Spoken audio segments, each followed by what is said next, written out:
নমস্কাৰ, আশা কৰোঁ আপোনালোক সকলো কুশলে আছে। বন্ধুসকল, আজি আপোনালোকৰ সৈতে এই সময়ত জনাবলৈ লৈ আছোঁ চাওক, কৰ্মচাৰীসকলৰ বাবে শেহতীয়াকৈ এটা সুখবৰ প্ৰকাশ পাইছে। বন্ধুসকল, ইনফৰমেশ্যনটোৰ বিষয়ে অৱগত হোৱাৰ লগে লগে আপোনালোকৰ সৈতে শ্বেয়াৰ কৰিছোঁ।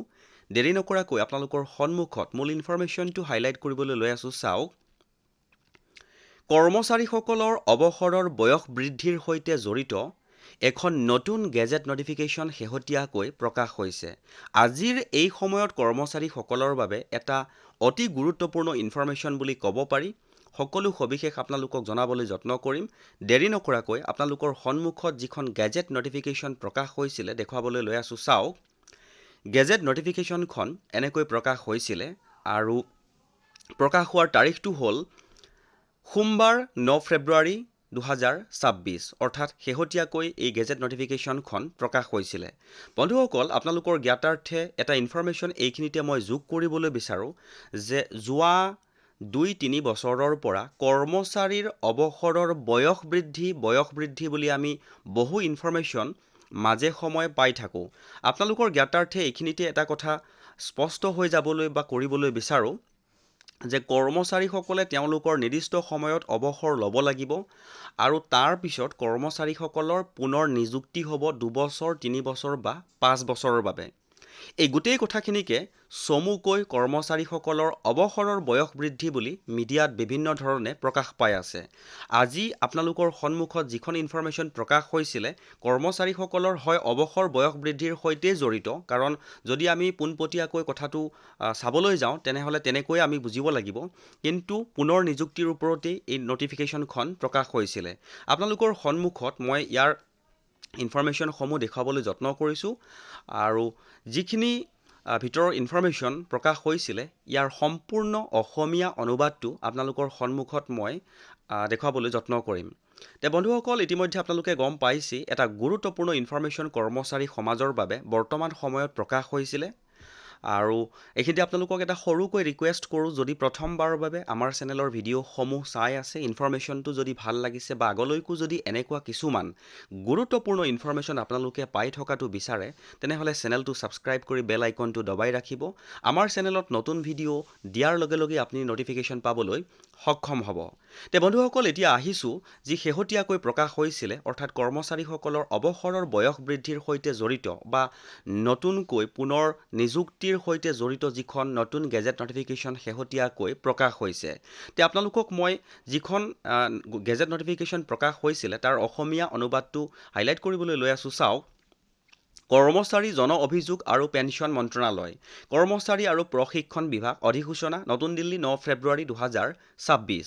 GSR 115 ই সংবিধানৰ অনুচ্ছেদ 309 প্ৰভিজনেৰে প্ৰদান কৰা ক্ষমতা প্ৰয়োগ কৰি ৰাষ্ট্ৰপতিয়ে ex servicemen re-employment in central civil services and post rules 1979 অধিক সংশোধন কৰিবলৈ তলত দিয়া নিয়মসমূহ প্ৰণয়ন কৰিছে।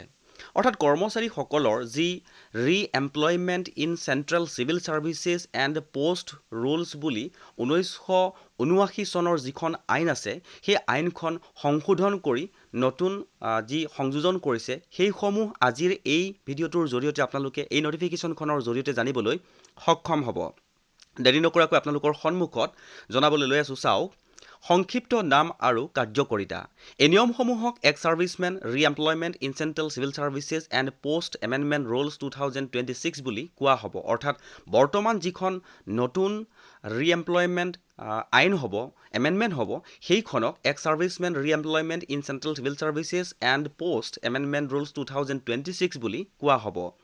আৰু এই নিয়মসমূহ চৰকাৰী গেজেট প্ৰকাশ হোৱাৰ তাৰিখৰ পৰা কাৰ্যকৰী কৰা হ'ব। নিশ্চয়কৈ গম পাইছে যে গেজেট নটিফিকেশ্যনখন প্ৰকাশ হোৱাৰ পাছৰে পৰা এই নিয়মসমূহ কাৰ্যকৰী কৰা হ'ব বুলি উল্লেখ কৰিছে। বন্ধুসকল, জনাবলৈ লৈছোঁ চাওক। 1979 চনৰ নিয়মৰ সংশোধন, অৰ্থাৎ 1979 চনত যি ex servicemen re-employment in central civil services and post rules 1979 যি নিয়মৰ 2 নম্বৰ দফা চি উপদফাৰ 1ত who has serve Indian union and শব্দসমূহৰ ঠাইত তলৰ অংশ প্ৰতিস্থাপন কৰা হ'ব।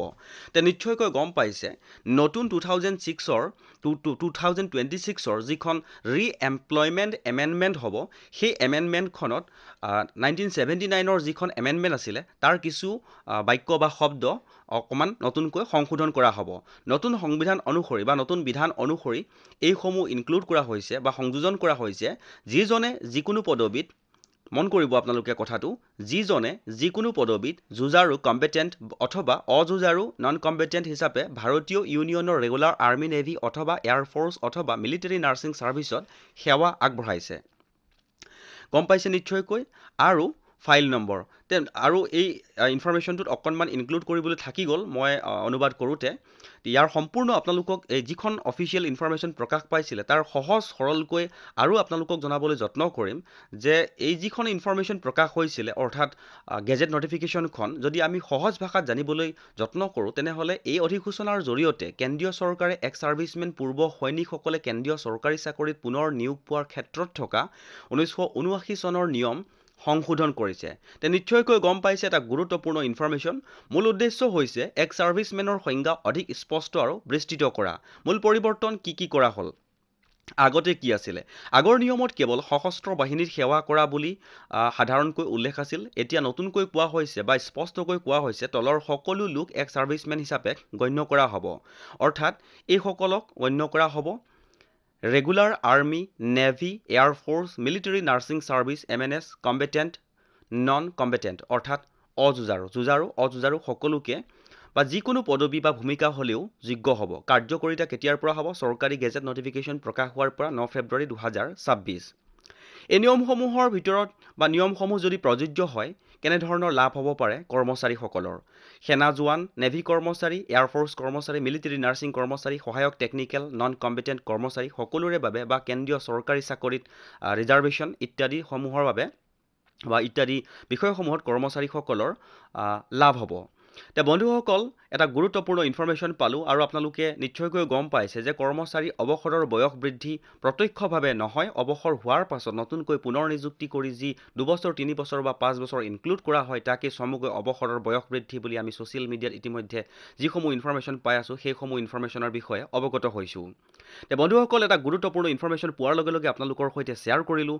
যদি ইনফৰমেশ্যনটো ভাল লাগিছে তেনেহ'লে আপুনিও এবাৰ নিজৰ আপোনজনৰ সৈতে শ্বেয়াৰ কৰি দিব বুলি আশা